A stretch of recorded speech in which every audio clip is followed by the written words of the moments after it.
Yaorana Manahao et bienvenue dans Manava, votre émission Infoservice. Et aujourd'hui, on décolle pour parler des ailes du Pacifique. Ils ont chacun un rôle crucial pour assurer la sécurité, la régularité et le confort des liaisons aériennes. Vous l'aurez compris, on parle de ceux qui relient nos îles au reste du monde. Nos quatre invités, Hinatea Ploton Lucas, contrôleuse aérienne au SEAC, le service d'État de l'aviation civile Yaorana. Yorana. Roonui Dehors, pilote de ligne de Air Tahiti Nui. Johanna. Théana Veil Éloin Sanfort, mécanicienne à Air Tahiti Nui. Yorana. Et enfin, Nuhea Paez, PNC, hôtesse de l'air finalement à Air Moana. Yorana. Alors, Roonui, on va commencer par toi. Est-ce que c'était un rêve d'enfant devenu réalité que de devenir pilote de ligne? Oui, donc un rêve d'enfant qui a débuté à l'âge de 6 ans Mhm. et donc voilà, qui s'est concrétisé aujourd'hui, pilote à Air Tahiti Nui. Comment est-ce que ça s'est passé? De gamin à 6 ans, on a envie de devenir pilote jusqu'à aujourd'hui. En fait, on va dans les aéroports, regarder les avions, on essaie de côtoyer des contrôleurs et du coup on passe son temps à l'aéroport à regarder les avions et donc voilà, petit à petit. Ensuite le bac arrive et après il faut faire une formation de pilote. Dès le lycée, tu savais que tu voulais faire ça? Tu étais Ah oui. parti dans une filière Dès l'âge de 6 ans. Mhm. J'avais tout orienté sur comment j'allais poursuivre mes études pour être pilote. On aura l'occasion d'en reparler un peu plus longuement, mais rapidement, je suppose que tu as dû t'exporter, tu as dû partir à l'étranger pour pouvoir apprendre à devenir pilote. Oui, donc j'ai fait ma formation en France. Ensuite, je suis venu à Tahiti. Et j'ai débuté ma carrière professionnelle à Tahiti. Anouhea, dans la même idée, est-ce que c'était un objectif professionnel de devenir PNC ou hôtesse de l'air? Oui, oui, depuis que, pareil, que je suis toute petite, en fait, ma famille est dans l'aviation. J'avais ma grand-mère, mon papa, mes tantes, mes tontons qui sont tous dedans. Et en voulant suivre leurs pas, bah, pour moi, c'était déjà décidé que je voulais être hôtesse de l'air. Alors avant de partir plus Ouais. loin, j'hésite entre deux termes depuis tout à l'heure, tu l'as vu, PNC, hôtesse de l'air, c'est quoi la différence? Déjà, ça Bah, veut dire quoi PNC? PNC, c'est personnel navigant commercial, donc c'est plutôt le nom professionnel, je pense. Et hôtesse de l'air, c'est ce qu'on va dire, enfin, c'est plus accessible par tout le monde, comprend, enfin, tout le monde sait ce que c'est hôtesse de l'air. D'accord, bah tu vois PNC, déjà on là, le sait aussi, mais c'est plus professionnel, enfin, pour moi, hein. Après, déjà là, tu voilà. vois, je me rends compte que je me Mhm. trompais, j'ai toujours cru que c'était personnel navigant de cabine, mais en Ah, fait j'étais totalement à côté de la plaque. C'est pas grave, on en apprend tous les voilà. jours. Et donc tu as petit à petit mené tes études pour devenir PNC. C'est ça, en fait, voilà, après le bac, pareil, hein, on sait déjà vers où s'orienter. Des écoles Mhm. privées, pareil, en France. Donc voilà, on regarde un peu, on fouille sur le net quelle école on veut intégrer. Et ici, ils te proposent vraiment toute la formation possible, théorique et pratique. Voilà. Inatea, toi tu es contrôleuse aérienne au SEAC, c'est un métier qui est souvent méconnu du public, ou sinon on vous voit souvent dans les films quand il faut éviter 2 crashs d'avion, dans des films d'action. Mais finalement, comment la vie t'a mené à devenir contrôleuse aérienne? Alors déjà, pour ma part, j'ai toujours admiré les corps de l'aviation. Mhm. Étant petite, j'admirais les hôtesses, j'admirais les pilotes. J'ai toujours voulu entrer dans l'aviation. Et vers l'âge de 16 ans, j'ai entendu parler du métier de contrôleur aérien. Et c'est là que j'ai compris que c'était vraiment ce métier que je voulais faire. C'est Pourquoi un rêve, ça a toujours été un rêve que d'entrer dans l'aviation. Pourquoi ce métier en particulier et pourquoi pas pilote ou PNC par exemple? Bien, parce que pour moi, il alliait des avantages qui étaient intéressants pour moi, à savoir rester sur le territoire au cas où j'avais une vie de famille. Mhm. Et puis le fait de pouvoir, je dirais, veiller sur eux, me plaisait énormément. Voilà. D'accord. On rentrera un peu plus dans les détails justement entre cette vie professionnelle et cette vie personnelle un peu plus tard. En attendant, on termine notre tour de table avec Théana Veil. Comment est-ce que toi, tu as démarré ta carrière en tant que mécanicienne d'ATN? Alors, depuis pareil, toute petite, c'est un rêve d'enfant. D'abord, je voulais être pilote, ensuite, je voulais être PNC, ensuite contrôleuse aérienne. Et là est venu où j'ai commencé à bidouiller les scooters avec les cousins, toujours entourée de garçons. Et je pense que c'est ce qui a fait que j'ai tiré vers la mécanique aéronautique. Mhm. À quel moment tu as eu ce déclic vraiment de ben, ça va être la mécanique et ça va pas être pilote parce que finalement on peut mélanger les passions, on peut mélanger les envies, Oui. mais c'est à quel moment que tu as eu ce Au déclic? collège, vers quatrième, au début, je voulais faire mécanicienne nautique. Et ma maman, elle voulait pas me laisser aller à l'internat à Réatéa. Du coup, J'ai penché sur la mécanique aéronautique vers troisième. C'est mon prof d'orientation qui m'en avait parlé et ça m'avait tout de suite attirée vu qu'à la base, j'étais attirée par les avions. Mhm. Et du coup, c'est ce qui a poussé la chose vers un bac pro électrotechnique pour me rapprocher vu que les avions de nos jours, ils sont avec beaucoup plus d'électricité et d'électronique. Du coup, il m'a orientée vers un bac pro électronique au lycée de Papara et suite à ça, je suis partie aussi en France faire mes études à Montpellier, à l'ESMA. Alors, en tant qu'on est avec toi, on va parler de ta journée type parce que en tant que mécanicienne, tu es un petit peu la femme de l'ombre. Mais quelles sont tes responsabilités? Quelle est ta journée type finalement?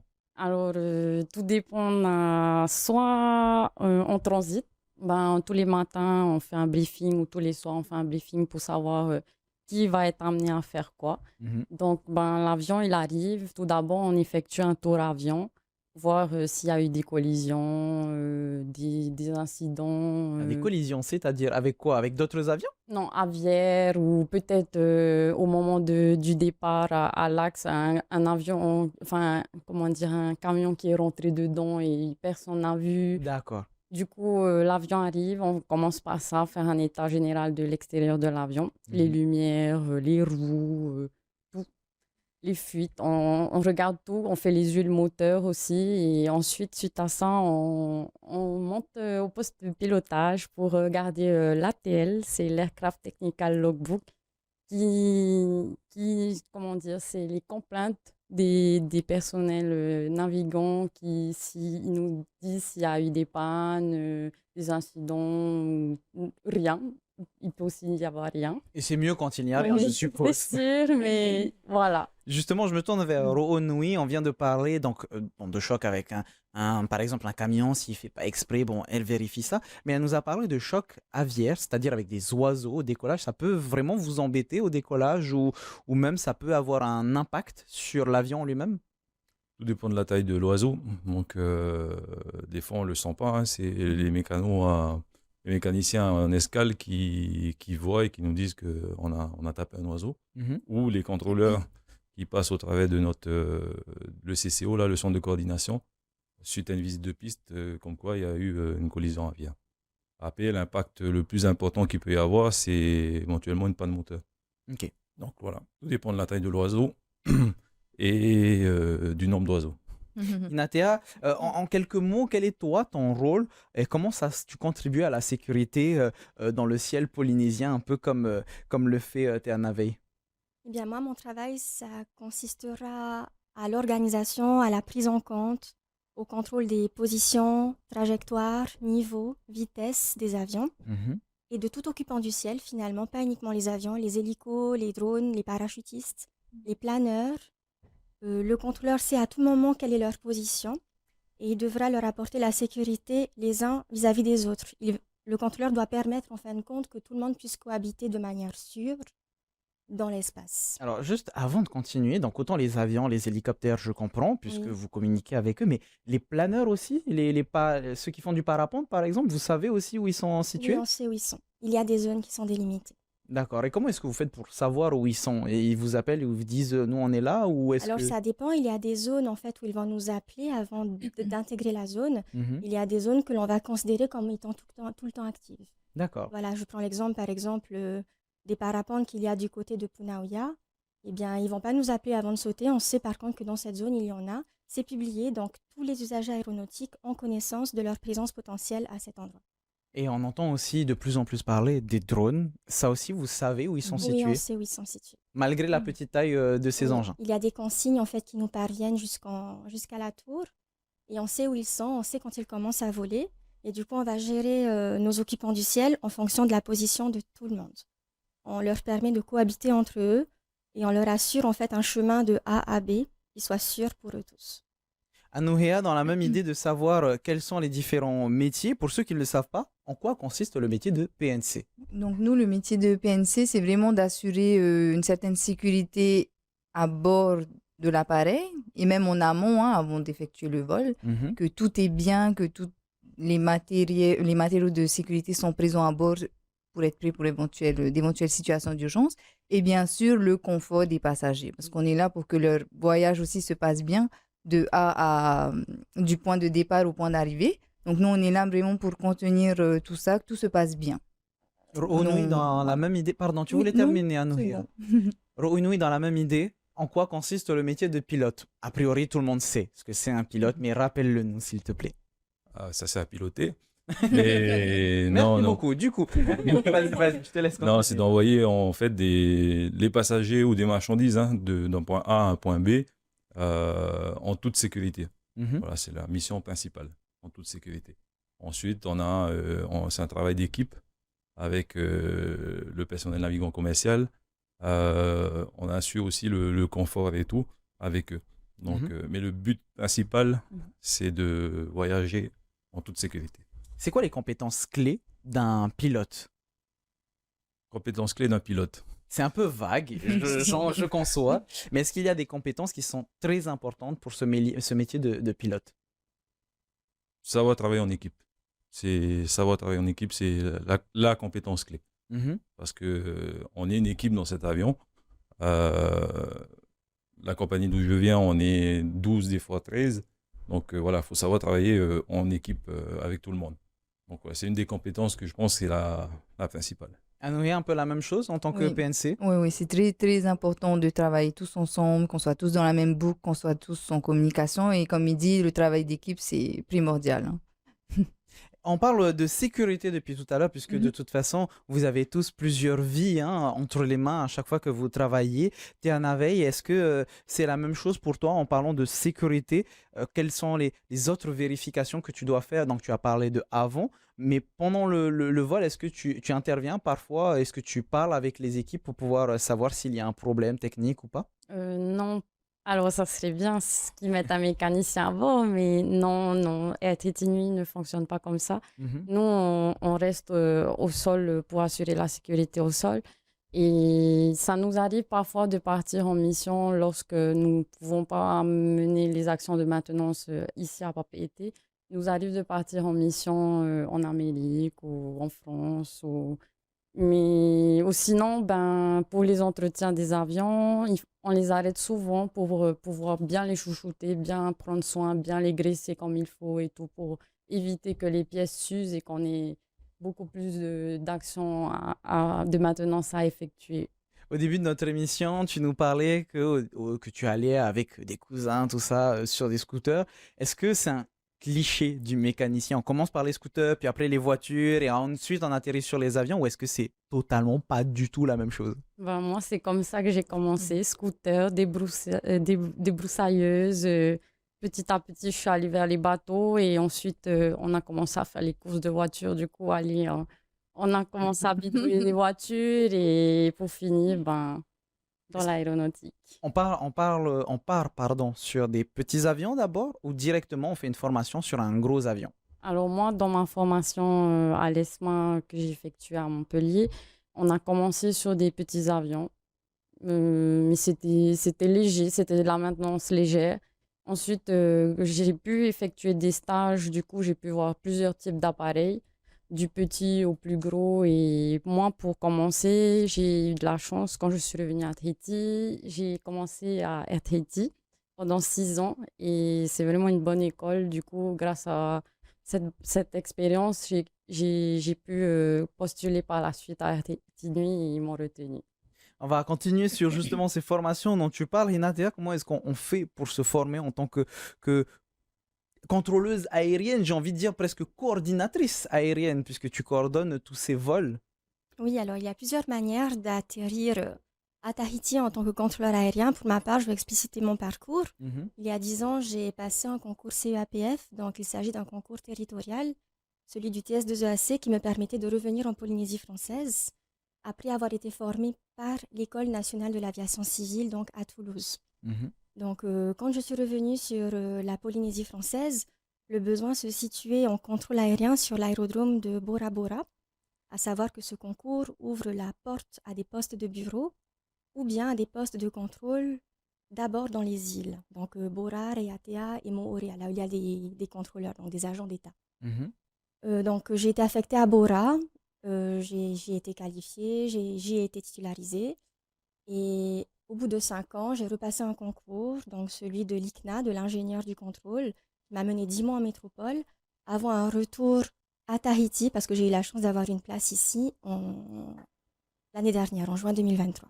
Et depuis juin 2023, je suis formée. Je ne suis pas encore full qualifiée. D'accord, donc tu Voilà, continues à te former tous les jours, à apprendre un peu plus pour ta formation. exactement. Et comment se déroulent techniquement tes missions? Donc, on a parlé tout à l'heure des avions, des hélicoptères, mais est-ce que, excuse-moi, je reviens sur le cliché un petit peu comme avec notre ami à côté, Théana Veil, est-ce que c'est vraiment dans le cliché comme ce qu'on voit dans les films, à savoir que tu as 40 avions en même temps, il faut que tu puisses les gérer, les coordonner, les organiser? Alors 40, peut-être pas. Il faut savoir que notre espace aérien duquel on s'occupe, il s'étend sur 12,5 millions de kilomètres carrés. Donc c'est bien au-delà des limites de la Polynésie française. Et bon, au niveau du nombre même, je ne sais pas. Ce que je pourrais dire, c'est que c'est...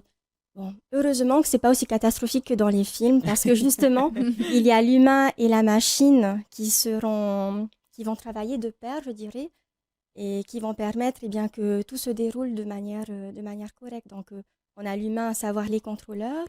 Sur Tahiti, il y a plusieurs secteurs et on se passe les avions entre nous. Et Mhm. en parallèle de ça, eh bien, on a aussi des systèmes dont on profite, qui sont à la pointe de la technologie, qui vont être équipés de redondance, de manière à ce que, eh bien, à la fois l'humain, qui est formé pendant longtemps, ainsi que les machines, les interfaces qui sont aussi bien développées, puissent concourir au bien des occupants. Dans la même idée, Onui, je me tourne vers toi. Être un pilote, c'était un rêve, mais aujourd'hui, c'est un petit peu une responsabilité. Euh, Comment ça se passe concrètement? Est-ce que juste tu es comme dans les films, tu montes dans ton avion, tu t'en vas et après tu pilotes tout le temps en faisant comment dire, des relais avec un autre pilote? Ou dans certains autres œuvres, on peut voir le pilote, il fait le décollage, il appuie sur un bouton, c'est en automatique. Comment ça se passe? Donc, on partit d'ordre chronologique. Donc, on vient, on a un briefing 2 heures avant le départ. Mhm. Donc, dans ce briefing-là, on voit l'état technique, donc ce que les mécaniciens ont trouvé, la météo, la liste des passagers, enfin, les passagers, la particularité et tout. Ensuite, 1 heure avant le départ, on va dans l'avion. Donc là, on prépare l'avion pour le départ et il y a l'embarquement qui se passe et tout. Et après, le départ. Donc, le décollage, la croisière. Donc, on utilise le pilote automatique, c'est le fameux bouton là qu'il faut appuyer. Tu appuies. Ce pilote automatique-là, il assure aussi bien le confort des passagers, mais aussi va nous permettre de nous reposer, entre guillemets. Parce que si on pilote pendant 8 heures en manuel jusqu'à Los Angeles Mhm. ou un autre pays, on sera fatigué. Déjà, un aller-retour Taravo, Voilà. j'ai du mal en voiture. Alors, j'imagine bien en avion, ça doit être encore plus compliqué. Donc voilà, donc comment ça se passe après en vol? Et ben on fait des tours de repos. Donc Mhm. on peut être amené à 2 pilotes, des fois 3 pilotes. Quand on est 3 pilotes, il y en a un qui va en couchette. Donc on a une couchette dans l'avion, Il se repose. il se repose. Et ensuite, on est tous devant pour le départ et pour l'arrivée. Et ça tombe bien puisque ça me permet une transition parfaite avec comment est-ce que vous faites pour gérer le stress, toutes ces responsabilités. Tu viens de dire, vous dormez. Est-ce que vous faites aussi, pendant que ce n'est pas votre tour de piloter, est-ce que vous faites du yoga dans l'avion, une Non. petite tisane? Non, non, en phase de croisière, c'est la phase la plus calme. Hmm. Donc on fait toute la gestion de fuel, les évitements météo, ensuite la gestion avec l'ATC, donc les contrôleurs, s'il faut monter, si on peut éviter. Donc voilà, la croisière, elle se présente comme ça. Hmm. Et ensuite, à l'arrivée, les responsabilités, elles sont là depuis le début de la préparation du vol. Donc il n'y a pas de stress particulier. Anouria, c'est la même chose en tant que PNC? Oui, mais comme il a dit, on a exactement le même déroulement. Briefing, pareil. Et puis voilà, pour qu'on parle de stress, on peut être amené à être stressé. Il n'y a pas de souci qu'on a des situations dont on ne s'attend pas. Mhm. Mais c'est pour ça qu'on met en place des procédures dans notre métier afin de répondre à ces situations et être le plus alerte possible. Voilà. Donc, toujours avoir, par exemple, les gestes de premier secours s'il y a un malaise, ce genre de Exactement, choses. voilà, gérer un conflit en cabine, un malaise ou un problème qui se passe. Nous, on est là en fait on a des procédures qu'on respecte afin de pouvoir gérer le problème et de pouvoir le tempérer jusqu'à ce qu'on arrive à destination. par On va, exemple. on va donner un exemple concret. Je me dis, Mhm. quand on est en restauration, quelqu'un qui nous embête, on peut lui dire de sortir du magasin ou du snack ou du restaurant, mais comment est-ce qu'on fait Oui. dans un avion? On peut pas lui dire prends un parachute et tu t'en vas. Non, non. Donc, nous, on nous apprend bien dans nos formations enfin, à l'avance, qu'on suit chaque année, qu'on renouvelle chaque année, la gestion des conflits. Donc, on doit être bien à l'écoute. On n'a pas le droit de répondre de manière agressive parce qu'on a toujours resté commercial, mais ferme. Et soit on peut séparer les personnes, donc une cabine, on les éloigne, ou bien on essaye de tempérer vraiment avec les outils qu'on nous apporte pendant nos formations, hein, l'écoute active, gestion des conflits. Voilà, on est deux pour ma part dans notre avion. Donc on n'est pas, on est deux et on a moins de passagers. Hmm. Et on a des distances, enfin des temps de vol moins longs. Du coup, bon, c'est un peu moins problématique pour les courts courriers. Pour les longs courriers, ça peut poser peut-être plus de soucis, quoi. Et ça Voilà. tombe bien puisque tu nous parles de formation juste avant. Nous allons entamer notre fin d'émission. Est-ce que tu peux nous rappeler les formations, les conseils que tu pourrais Oui. donner à nos téléspectateurs qui, pareil, sont passionnés Oui. par le milieu de l'aéronautique? Oui, oui. Alors, pour faire le métier de PNC, il demande au minima le baccalauréat et par la suite passer la formation de CCA, Cabin Crew Attestation, pardon. Et en fait, par là, on va passer une partie théorique où on apprend tout ce qui est sécurité, secourisme, survie en cas de... voilà. Mhm. En nature, comment gérer les passagers, les blessés. Et ensuite, si on réussit cette théorie, on fait une formation pratique. Donc là, on place tout ce qu'on a appris en théorie. Et par la suite, si on réussit à avoir notre diplôme, tant mieux. On peut procéder à la suite des événements, des recrutements. Et là, chaque recrutement est spécifique à chaque compagnie. Et moi, je dis pour faire ce métier, il faut beaucoup de rigueur, belle présentation, travail en équipe, être motivé, aimer ce métier parce que on fait carrière, hein, quand on est PNC dedans, on ne se voit pas faire autre chose. Et surtout Donc, ne pas avoir le mal des transports. Voilà, aussi. Les Ça- bonbons chinois, ça marche si jamais dans l'avion. C'est un très bon conseil que nos téléspectateurs vont peut-être le Voilà. Les bonbons chinois, je retiendrai pour les prochaines fois. La même chose sur les formations Théana Veil. Est-ce que tu pourrais donner des conseils à nos téléspectateurs? Commencer sur des débroussailleuses, puis petit à petit scooter, voiture, avion. Alors, c'est se rapprocher d'abord d'une formation technique. Comme moi, j'ai fait un bac pro électrotechnique, mais maintenant, il y a plusieurs filières qui se rapprochent de la maintenance. Mhm. Ensuite, maintenant, il y a une école ici qui s'est ouverte, Air Formation. Mhm. Il n'est plus nécessaire forcément de partir, mais ça a un coût, comme en France aussi Bien d'ailleurs. sûr, comme n'importe quelle école. Mhm. Et grâce à cette formation, à la suite de cette formation, c'est là que j'ai pu postuler Directement. Voilà, Donc, exact. on retient ces formations. On a aussi Hinate. Est-ce que tu pourrais nous rappeler, donc toi, tes formations, est-ce que tu pourrais conseiller à ceux et celles qui aimeraient, pourquoi pas, suivre ton chemin? Alors déjà, je leur dirais de regarder, jeter un coup d'œil sur deux sites. Donc déjà le site de l'École nationale en métropole à Toulouse et aussi le site du CEAC parce que pour devenir contrôleur, on va dire qu'il y a deux voies principales. Il y a la voie après Maths Sup, Maths P et il y a la voie après le bac. Donc en fonction de ce qu'ils veulent faire, Maths Sup, Maths P, puis un concours de l'ICNA ou bien un bac avec un concours de TS et ensuite faire ce qu'il faut pour revenir ensuite en tant qu'ingénieur. Mhm. Voilà, je leur dirais de bien se renseigner sur les deux et les deux ont leurs avantages. Ça va être la même chose pour Onui. Dès le début, savoir où est-ce qu'on veut aller et s'investir des collèges, lycées dans des formations adéquates. Voilà. Bon, juste avant, le métier de pilote, c'est un métier de passion. Donc, le principal, c'est d'être passionné et la motivation viendra ensuite. Mhm. Ensuite, pour commencer, donc, il y a plusieurs filières. Il y a l'armée, il y a l'École nationale d'aviation civile et il y a le secteur privé, ce que moi j'ai fait. Donc, on passe différentes qualifications. Ça dure 2 ans. À l'issue des qualifications, on peut postuler dans les compagnies aériennes. Donc, voilà. Et après, au fur et à mesure, on prend de l'expérience, des heures de vol. En fait, notre expérience, elle est comptée en heures de vol. Donc, plus on a d'heures de vol, on est expérimenté et on monte de petits avions, moyens et ensuite les gros. Jusqu'à arriver aujourd'hui à ta position. Voilà. Alors les amis, j'espère que vous avez retenu toutes les informations concernant ces différents sites. Nous avons déjà le site du CAC.pf pour la surveillance, sécurité et sûreté des opérateurs de l'aérien. On en a parlé aussi en milieu d'émission de l'ENAC, l'École nationale de l'aviation civile, enac.fr. Envoyez-leur un mail pour pouvoir vous renseigner directement avec eux et vous avez d'autres moyens de devenir, pourquoi pas, PNC ou pilote avec par exemple des écoles privées, l'armée ou l'ESMA. Merci beaucoup à toutes et à tous d'avoir répondu à mes questions. Pour terminer, il nous reste vraiment 30 Ok. secondes. Je veux juste rajouter, c'est que le métier de pilote, on n'est plus obligé de partir en France. On peut faire la totalité à Tahiti. Voilà, j'espère que vous avez bien retenu toutes ces informations. Donc, de la volonté, de la passion, beaucoup de travail d'équipe et du bonbon chinois. Merci à tous d'avoir suivi notre émission. On se retrouve demain à partir de 17h pour une nouvelle. Et bonne soirée sur TNTV avec à 18h votre VA Tahiti. Maruru, ito tatou farerir a Trahoma Yaurana.